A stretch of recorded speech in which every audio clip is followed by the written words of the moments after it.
आप देख रहे हैं प्राइम टीवी, सच साहस सरोकार।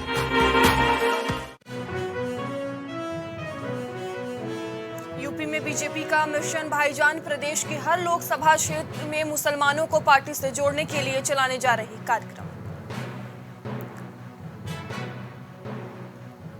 डिप्टी सीएम ब्रजेश पाठक का आज औरैया दौरा, बीजेपी कार्यालय में जनप्रतिनिधियों और पार्टी कार्यकर्ताओं के साथ बैठक करेंगे। राहुल गांधी के बयान पर बोले सपा सांसद डॉक्टर शफीकुर रहमान वर्क, मुसलमानों पर इतना जुल्म कभी नहीं हुआ। मोदी सरकार के 9 साल, केंद्रीय मंत्री एसपी सिंह बघेल ने दी बधाई, बोले भ्रष्टाचार मुक्त और विकास युक्त हुआ है भारत। उन्नाव में अवैध अतिक्रमण के खिलाफ चला अभियान, बुलडोजर से हटाई गई अस्थायी दुकानें, हटवाए गए अवैध होर्डिंग, पोस्टर, बैनर।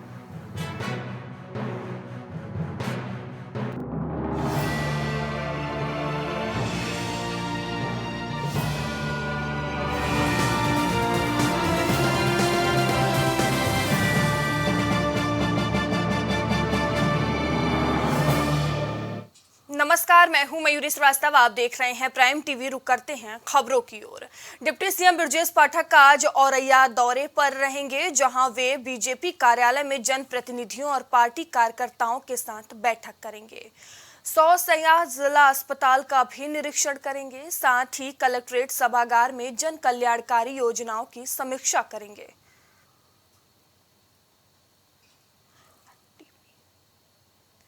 बता दें, 100 शैय्या जिला अस्पताल का आज निरीक्षण करेंगे। औरैया दौरे पर डिप्टी सीएम रहेंगे, जहां वो आज तमाम कार्यक्रम में शामिल होंगे। वहीं बीजेपी कार्यालय में जनप्रतिनिधियों और कार्यकर्ताओं के साथ बैठक भी करेंगे। डिप्टी सीएम ब्रजेश पाठक का आज औरैया दौरा है, जहां वे बीजेपी कार्यालय में जनप्रतिनिधियों और पार्टी कार्यकर्ताओं के साथ बैठक करेंगे। 100 शैय्या जिला अस्पताल का निरीक्षण करेंगे।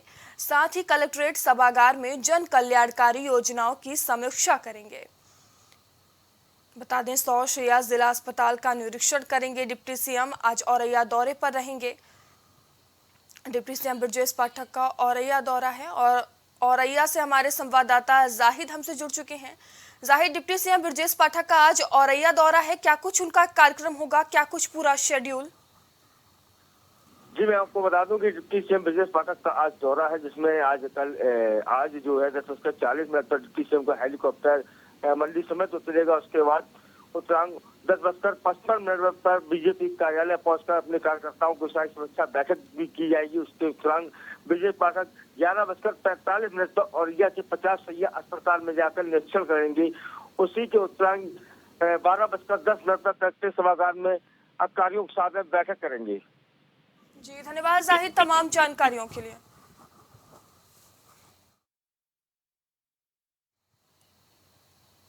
संभल में अमेरिका में कांग्रेस नेता राहुल गांधी के मुसलमानों को लेकर दिए गए बयान पर सियासत तेज हो गई है। राहुल गांधी ने कैलिफोर्निया के भारतीय प्रवासियों को संबोधित करते हुए कहा था कि भारत में मुसलमानों के साथ आज जो हो रहा है वे 1980 के दशक में दलितों के साथ हुआ था। जो मुस्लिम भाई सोच रखते हैं वही दलित सोच है। इस बयान को लेकर अब संभल से समाजवादी पार्टी के सांसद डॉक्टर शफीकुर रहमान बर्क की प्रतिक्रिया सामने आई है। उन्होंने कहा, यह तो सच्चाई है कि मुसलमानों के साथ जो जुल्म हो रहा है वह दलितों के साथ भी हो रहा है। मुसलमानों के साथ हमेशा जुल्म होता रहा है, लेकिन इतना जुल्म कभी नहीं हुआ।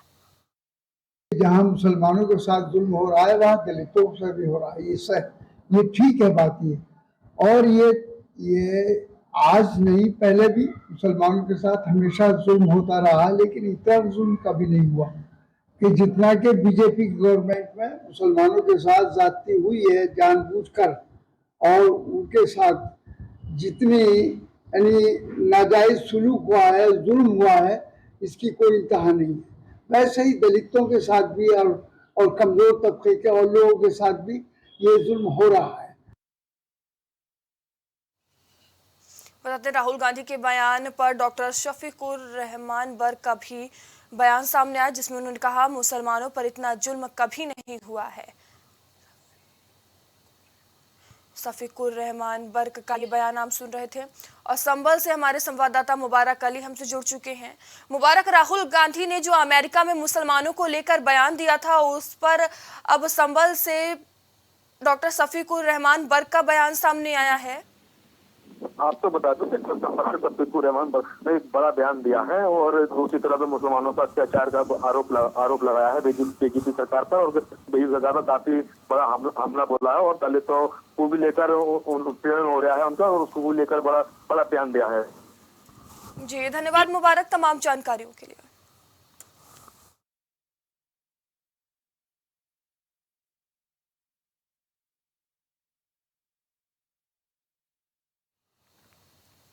मोदी सरकार के 9 साल पूरे होने पर स्वास्थ्य राज्य मंत्री SP Singh Baghel PWD guest house में प्रेस वार्ता कर सरकार की उपलब्धियां गिनाई। स्वास्थ्य मंत्री ने कहा कि मोदी सरकार के 9 साल बेमिसाल रहे। भारत भ्रष्टाचार मुक्त और विकास युक्त हुआ है। वहीं इसके साथ नसीरुद्दीन शाह के देश में नफरत का माहौल कम होता नहीं दिखाई दे रहा है वाले बयान पर मंत्री ने पलटवार करते हुए बोला, मोदी सबका साथ सबका विकास की बात करते हैं। नसीरुद्दीन शाह की पत्नी हिंदू हैं, उन्हें इस तरह की बात नहीं करनी चाहिए। मोदी जी के 9 साल के कार्यकाल को मैं बधाई देना चाहूँगा कि भ्रष्टाचार मुक्त और विकास युक्त हुआ है, और ये 9 साल बेमिसाल है। और सुशासन, गरीब कल्याण, यहाँ रहा सेवा, सुशासन और गरीब कल्याण, इस पूरे 9 साल के निबंध का शीर्षक ये है। हमारे प्रधानमंत्री ऐसे ही हैं जो लाभ हानि की चिंता किए बगैर, तुष्टीकरण की राजनीति किए बगैर राष्ट्र हित और जनहित में निर्णय लेते हैं। तो ये 9 साल केंद्र की सरकार का, प्रधानमंत्री का बेदाग होकर के निकलना काजल की कोठरी में सभी उपलब्धियों से सबसे बड़ी उपलब्धि है।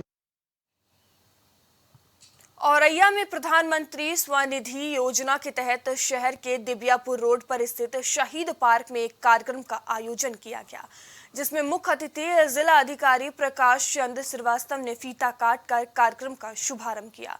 इस दौरान जिला अधिकारी प्रकाश चंद्र श्रीवास्तव ने कहा कि छोटे व्यापारी और स्ट्रीट वेंडर जिन समस्याओं से जूझते थे, उन्हें प्रधानमंत्री स्वनिधि योजना के तहत काफी राहत मिली है। वहीं इस दौरान जिला स्तरीय अधिकारी और नगर पालिका के कर्मचारी और अधिकारी भी मौजूद रहे। माननीय प्रधानमंत्री जी के निर्देश पर पूरे देश में हर जिले मुख्यालय पे एक पीएम स्वनिधि महोत्सव का आयोजन किया गया है। इसके तहत हम लोगों ने जो स्वनिधि योजना के तहत छोटे व्यवसायी, नुक्कड़ व्यवसायी, ठेला पे छोटे छोटे किराना की दुकानें, इनको हम लोग ऋण की सुविधा उपलब्ध कराते हैं। ये 3 चरणों में दिया जाता है। पहले उनको 10,000 दिया जाता है और इसकी किस्तें अगर वो 1 साल में चुका देते हैं और इच्छुक होते हैं अपना व्यवसाय बढ़ाने के, तो फिर हम 20,000 देते हैं। और अगर वो उसको भी चुका देते हैं और व्यवसाय उनका आगे बढ़ता है तो फिर तीसरे चरण में हम 50,000 उनको देते हैं। अलीगढ़ के बीएसएनएल दूरसंचार केंद्र के बाहर बीएसएनएल के नॉन एग्जीक्यूटिव यूनियन और एसोसिएशन के कई संख्या में कर्मचारियों ने वेतनमान भत्ते और अन्य मुद्दों को लेकर विरोध प्रदर्शन किया। डीओटी ने निर्देश जारी किया था, जिसमें उन्होंने बीएसएनएल के सीएमडी को बातचीत करने और वेतन संशोधन समझौते पर हस्ताक्षर करने के लिए कहा था। वहीं पत्र को जारी हुए 5 साल हो चुके हैं, लेकिन बीएसएनएल प्रबंधन इस मुद्दे पर कुछ नहीं कर रही है और नॉन एग्जीक्यूटिव की यूनिटों के साथ समझौते पर हस्ताक्षर भी नहीं किया जा रहा है। बीएसएनएल में नॉन एग्जीक्यूटिव वेज रिवीजन के सेटलमेंट न होने के कारण ठहराव से जूझ रहे हैं।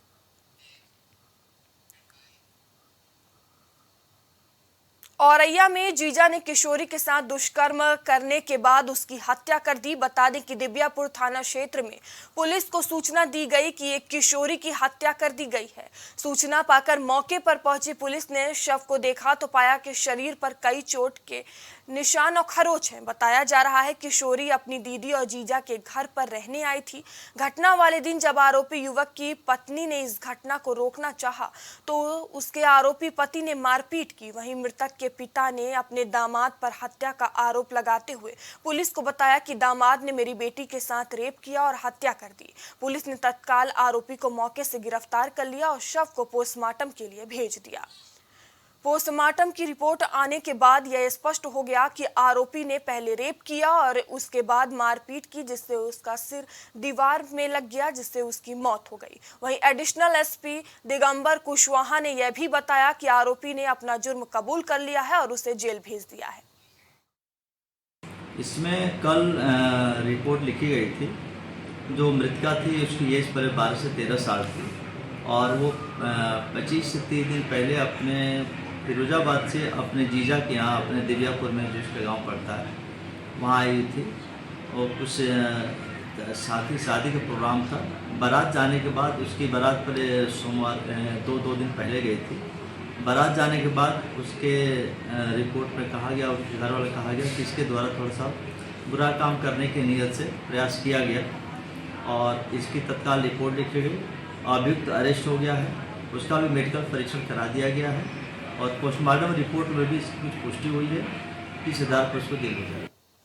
और इस खबर पर हमारे संवाददाता जाहिद हमसे जुड़ चुके हैं। जाहिद, औरैया में जीजा ने नाबालिग साली से दुष्कर्म किया और मौत के घाट उतार दिया, क्या कुछ पूरा मामला? जी मैं भी आपको बता दूं कि 13 वर्ष की किशोरी थी जिसको जीजा शादी समारोह में शामिल होने के लिए आई थी 25 दिन पहले फिरोजाबाद से अपने बहन के यहाँ। पर जीजा बुरी नीयत से शराब का लती था और उसने उसकी अपनी साली के साथ, जो मासूम बच्ची थी, उसके साथ में दुष्कर्म का किया। उसके बाद उसकी दीवार में पटक कर मौत हो जाती है, जिसकी पीएम पुष्टि के बाद मामला रिजल्ट निकल गया था। उस पर दिखाया जाता है कि किस तरीके उसकी मौत हुई है। इस तरीके से दिगंबर कुशवाहा अपर पुलिस अधीक्षक द्वारा जानकारी दी गई कि उसकी मौत की पुष्टि हुई है। उसमें लिख रहा है कि 13 साल की नाबालिग की मौत दीवार से पटकने से हुई और रेप की पुष्टि की गई है। जी धन्यवाद जाहिद तमाम जानकारियों के लिए।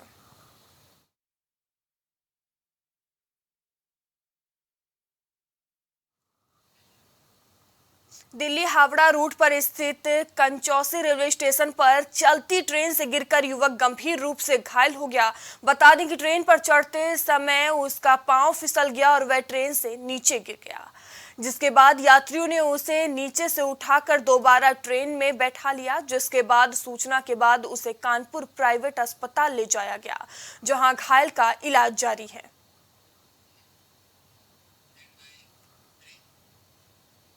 चंदौसी में बारात से भरी पिकअप अनियंत्रित होकर पलट गई। पिकअप पे एक ही परिवार के 25 लोग सवार थे।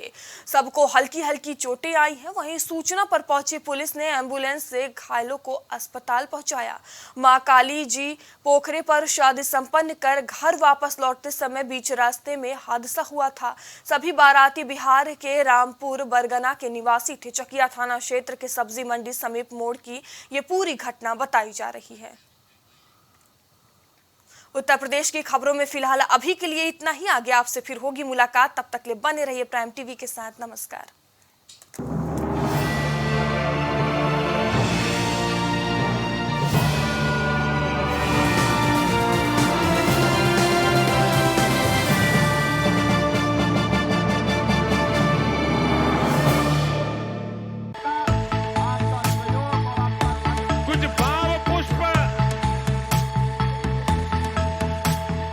आप देख रहे हैं प्राइम टीवी, सच साहस सरोकार।